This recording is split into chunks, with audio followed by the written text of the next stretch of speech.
Hello दोस्तों, welcome back. हम frameworks के बारे में पढ़ रहे थे, तो जहां से छोड़ा था वहीं से शुरू करते हैं। Okay, post modernist framework.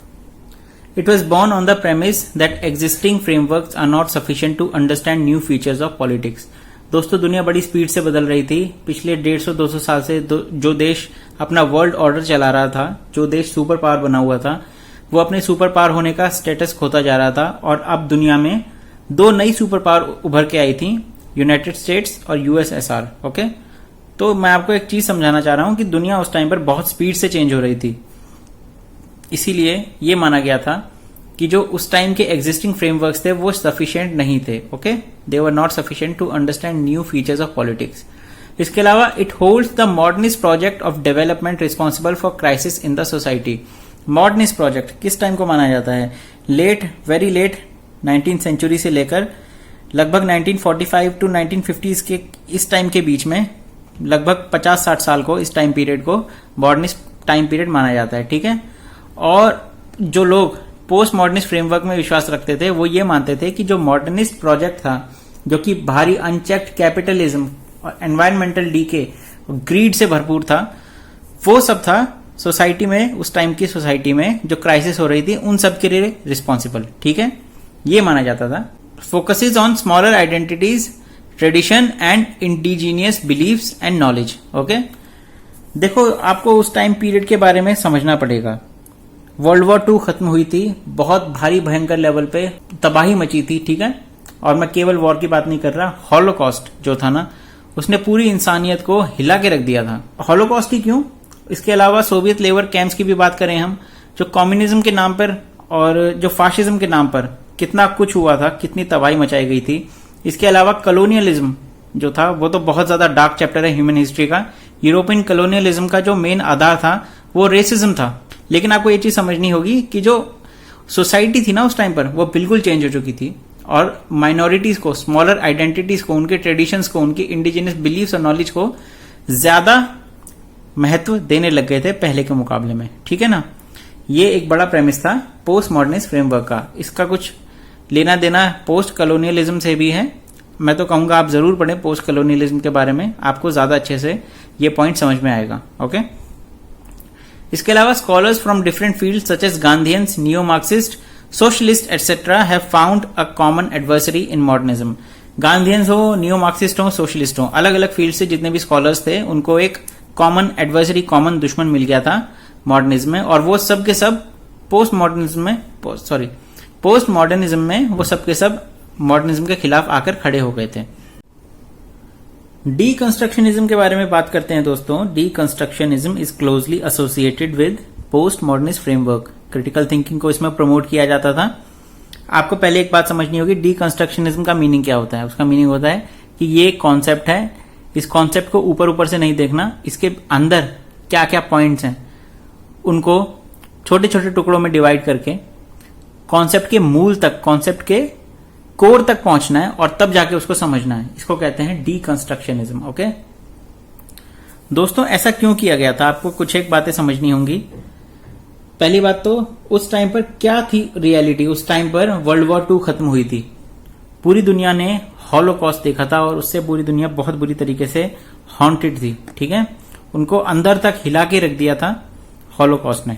Holocaust का मेन कारण क्या था? हॉलोकॉस्ट का मेन कारण था हम सुपीरियर हैं और जो बाकी सब हैं ये आर्यंस सुपीरियर हैं। मैं नाजीज की बात कर रहा हूं, ये आर्यंस सुपीरियर हैं, बाकी जितने भी हैं, ज्यूज हैं, जिप्सीज हैं, वगैरह वगैरह। आप हॉलोकॉस्ट के बारे में खुद ही पढ़िए, आपको खुद समझ में आ जाएगा। ये रहा, हो सकता है आप में से बहुत लोगों ने तो सुना भी होगा, लेकिन आप फिर से पढ़ सकते हैं हॉलोकॉस्ट। ठीक है, इसके बारे में पढ़िए। तो उसमें यह माना जाता था कि हम लोग सुपीरियर हैं, बाकी सब के सब हमसे इंफीरियर हैं, हमारे सामने कुछ भी नहीं है। बेसिकली फाशिज्म में चीजों को बहुत ज्यादा सिंप्लीफाई कर दिया जाता है। ठीक है, ऊपर ऊपर से देखा जाता है। इस चीज से लोगों को हॉलोकॉस्ट के बाद बेहद नफरत हो गई थी, इसीलिए डीकंस्ट्रक्शनिज्म का कॉन्सेप्ट पॉपुलर हुआ।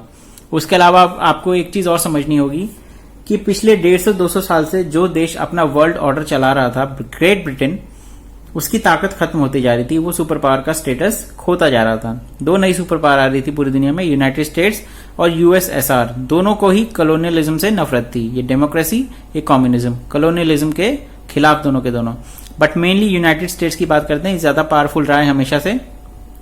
देखो दोस्तों, जो भी सुपर पावर होती है ना, वो दुनिया में अपना वर्ल्ड ऑर्डर चलाती है। स्पेन ने भी चलाया था, पोर्चुगल ने भी चलाया था, सबने चलाया, ब्रिटेन ने भी खूब चलाया, इसलिए हम इंग्लिश बोल रहे हैं आज।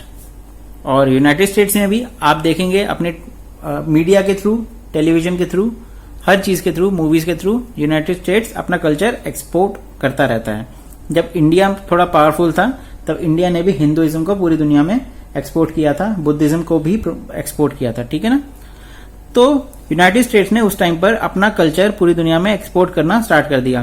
क्रिटिकल थिंकिंग को प्रमोट किया गया। क्यों? क्योंकि यूनाइटेड स्टेट्स एक डेमोक्रेसी थी, ठीक है ना। इसीलिए ये दो कारण है। एक तो सिंप्लीफिकेशन से लोगों को नफरत हो गई थी, इसीलिए डीकंस्ट्रक्ट किया जाता था किसी भी कॉन्सेप्ट को। दूसरी बात, एक डेमोक्रेटिक कंट्री पूरी दुनिया को चला रही थी यूनाइटेड स्टेट्स, इसीलिए डीकंस्ट्रक्शनिज्म का आइडिया पॉपुलर हुआ। बहुत इंपॉर्टेंट पॉइंट है दोस्तों, हो सकता है पोस्ट मॉडर्निज्म का सबसे इंपॉर्टेंट पॉइंट है ये। Okay, next up, federation building framework used to study problems related to the self determination movements, insurgencies etcetera. हमने पिछले वीडियो में बात की थी नेशन स्टेट की, जो कि एक कॉमन आइडेंटिटी, कॉमन पहचान के ऊपर बना होता है, ठीक है ना। उसमें क्या होता है, देखो, अगर एक सिंगल कॉमन पहचान के ऊपर कोई नेशन स्टेट बना होगा, तो ऑब्वियसली वो मेजॉरिटी की पहचान के ऊपर बना होगा। फिर क्या होगा, माइनॉरिटीज की जो जरूरतें हैं, माइनॉरिटीज की जो नीड्स हैं, डिमांड्स हैं, वो कहीं पीछे छूट जाएंगी। फिर प्रॉब्लम्स पैदा होती हैं, जैसे कि self determination movements, insurgencies etcetera. जब ये लगने लगा था ना कि एग्जिस्टिंग फ्रेमवर्क्स काफी नहीं है इन प्रॉब्लम्स को समझने के लिए, तब फेडरेशन बिल्डिंग फ्रेमवर्क को अडॉप्ट किया गया था। It believes that the nation state approach is outdated and insufficient. वही बात आ गई जो मैंने पिछले पॉइंट में बोली थी, ठीक है। नेशन स्टेट अप्रोच आउटडेटेड और इनसफिशिएंट समझ के फेडरेशन बिल्डिंग फ्रेमवर्क को अडॉप्ट किया गया था। उसके अलावा it focuses on the segments which create a nation state rather than the nation state itself. मतलब इंडिया के कॉन्टेक्स्ट में देखें तो भारत जो है हमारा देश, भारत के अलावा भारतीयों पर भी, केवल लोग ही नहीं, भाषाएं, कल्चर्स, फूड, मतलब हर चीज जो कि भारतीय है, उन पर भी फोकस किया जाता है फेडरेशन बिल्डिंग फ्रेमवर्क पे, ठीक है। भारत का जो कॉन्सेप्ट है, उसको भारत क्या बनाता है, क्या चीजें भारत बनाती हैं भारत को, भारतीय चीजें भारत बनाती हैं भारत को, उन चीजों पर फोकस किया जाता है फेडरेशन बिल्डिंग फ्रेमवर्क में। इसके अलावा assures that smaller states are not ignored. फिर वही बात आ गई, छोटे स्टेट जो हैं उनको अगर वो हो रहे हैं तो क्यों हो रहे हैं, उनको इग्नोर ना किया जाए, इस बात को अश्योर करता है federation building framework. Social capital framework, ये लास्ट फ्रेमवर्क है दोस्तों इस चैप्टर का। इस फ्रेमवर्क का इस्तेमाल ज्यादातर किया जाता है डेमोक्रेसीज में, ठीक है। लोगों के वहां पर रहने वाले, किसी भी डेमोक्रेटिक कंट्री में रहने वाले जो लोग हैं, अलग अलग सोशल ग्रुप्स में बिलोंग करने वाले लोग हैं, अलग अलग रिलीजन्स, लैंग्वेजेस बोलने वाले, अलग अलग रेस के जो लोग हैं, उनके आपस में सोशल हार्मनी कैसी है, उनके आपस में ट्रस्ट कितना है उनमें आपस में, और भाईचारा कितना है, उस चीज को मेजर करने के लिए इस फ्रेमवर्क का इस्तेमाल किया जाता है। याद रहे दोस्तों, इस फ्रेमवर्क के जो सब्जेक्ट्स ऑफ एग्जामिनेशन है वो इंस्टीट्यूशंस नहीं है, वो लोग हैं, पीपल हैं, सोशल ग्रुप्स हैं। ओके, पढ़ते हैं इसके बारे में। Examines the strength of civil society and democracy. किसी भी सोसाइटी में उसकी स्ट्रेंथ, किसी भी सिविल सोसाइटी की स्ट्रेंथ को, और उस कंट्री की या उस नेशन की डेमोक्रेसी कितनी स्ट्रांग है, इस चीज को मेजर करने के लिए इस फ्रेमवर्क का इस्तेमाल किया जाता है। ओके, इसके अलावा it is based on the beliefs of trust, shared values and interpersonal relations. मतलब आपस में लोगों के रिलेशंस कैसे हैं, शेयर्ड वैल्यूज कितनी है और ट्रस्ट कितना है आपस में। Alright, it believes that social conflicts अगर in cities where people don't have good associational relations among themselves. Alright, मतलब ये सोशल कैपिटल फ्रेमवर्क इस बात को अज्यूम करके चलता है कि जिन सोसाइटीज में सोशल कॉन्फ्लिक्ट उन सोसाइटीज में ज्यादा होते हैं जहां पर रहने वाले अलग अलग बिरादरी के लोग, अगर मैं सिंपल भाषा में बोलूं तो अलग अलग बिरादरी के लोग, उनका आपस में अगर रिलेशंस ठीक नहीं होते ना, उन सोसाइटीज में सोशल कॉन्फ्लिक्ट्स ज्यादा होते हैं। मतलब जहां पर लोग मिलकर नहीं रहते, जहां पर भाईचारा कम होता है आपस में, वहां पर लड़ाइयां, झगड़े, दंगे, ये सब ज्यादा होते हैं। ठीक है, इसके बारे में आप पढ़ सकते हैं गूगल करके। सेग्रीगेशन एंड वायलेंस, एक ही टर्म है ये। सेग्रीगेशन और वायलेंस का क्या रिलेशन है, आप इसके बारे में गूगल पे पढ़ सकते हैं। ऑलराइट, इस पॉइंट को मैं दोबारा समझा देता हूं एक बार, आपको एक एग्जांपल देता हूं मैं, ये भी पॉइंट इसी से रिलेटेड है। ठीक है, सोशल कैपिटल फ्रेमवर्क ये देखता है कि beliefs of trust, shared values और इंटरपर्सनल रिलेशन लोगों के बीच में, अलग अलग सोशल ग्रुप्स के बीच में कैसे हैं। मैं आपको एग्जांपल देता हूं। सपोज पंजाब से एक सिख फैमिली है, गुजरात से एक हिंदू फैमिली है, केरला से क्रिश्चियन फैमिली है, बंगाल से एक मुस्लिम फैमिली है। चारों के चारों एक मोहल्ले में रहते हैं, चारों आपस में पड़ोसी हैं। अब सोशल कैपिटल फ्रेमवर्क ये देखेगा, ये एग्जामिन करेगा कि चारों के बीच में आपस में ट्रस्ट कितना है, चारों की आपस की शेयर्ड वैल्यूज क्या हैं। फॉर एग्जांपल इंडियंस कहीं के भी हो, मैं ऑनेस्टली एक बात बताता हूं, इंडियंस कहीं के भी हो, हमारी वैल्यूज लगभग सेम है। ठीक है, बड़ों का आदर करो, औरतों की इज्जत करो, माँ बाप से जुबान मत लड़ाओ और वगैरह वगैरह। शादियों में हम सारे के सारे एक जैसे गानों पे नाचते हैं। ऑलराइट, ठीक है। तो ये बातें हैं कि आपस में हमारी शेयर्ड वैल्यूज क्या हैं। खीर खाते हैं हम सारे के सारे खुशी मनाने के लिए, लड्डू खाते हैं, लड्डू बांटते हैं खुशियां मनाने के लिए। तो शेयर्ड वैल्यूज हैं हमारी इंडियंस की, कहीं के भी हो हम। ऑलराइट, इसके अलावा इंटरपर्सनल रिलेशंस, आपस के रिलेशंस कैसे हैं हमारे। ठीक है, क्या आपस में लड़ाइयां होती रहती हैं, क्या लड़ाइयां अपनी अपनी डिफरेंट सोशल बैकग्राउंड को लेकर होती हैं। ये सारी चीजें एग्जामिन करता है सोशल कैपिटल फ्रेमवर्क। ओके, ठीक है।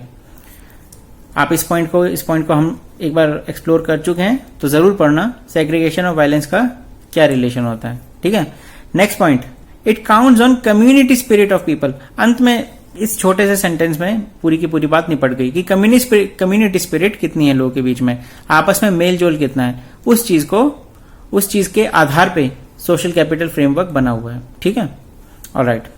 इसके कुछ एक इंडिकेटर्स होते हैं। ठीक है, ये है indicators are divided into these categories. इन कैटेगरीज में इंडिकेटर्स को डिवाइड किया गया है कि पहला पर्सनल रिलेशनशिप कैसे हैं लोगों के, पर्सनल रिलेशनशिप आपस में इंडिविजुअल लेवल पे कैसे हैं। उसके अलावा सोशल नेटवर्क सपोर्ट कितना है कि सोसाइटी का आपस में दूसरे ग्रुप्स का, एक ग्रुप को दूसरे ग्रुप का सपोर्ट कितना है। तीसरा सिविक एंगेजमेंट कितनी है। फॉर एग्जाम्पल कोई भी सपोज सफाई अभियान होता है तो उसमें अलग अलग सोशल ग्रुप्स के लोग, क्या ऐसा तो नहीं है कि एक सोशल ग्रुप पीछे रह जाता है। इस ग्रुप के लोग उतना ही सपोर्ट करते हैं जितना कि इस ग्रुप के लोग करते हैं और इस ग्रुप के लोग करते हैं। ये होती है सिविक एंगेजमेंट। ठीक है, तो इस चीज को भी मेजर किया जाता है, इसमें इंडिकेटर है ये भी। उसके अलावा ट्रस्ट एंड कोऑपरेटिव नॉर्म्स, वही है सीधी बात, आपस में ट्रस्ट कितना है और आपस में एक दूसरे के साथ कोऑपरेट कितना करते हैं। ये चीजें देखी जाती हैं सोशल कैपिटल फ्रेमवर्क में। Personal relationships, social network support, civic engagement, trust and cooperative norms. Alright, ये चैप्टर यहीं खत्म हुआ दोस्तों, मिलेंगे अगले चैप्टर में। Good bye.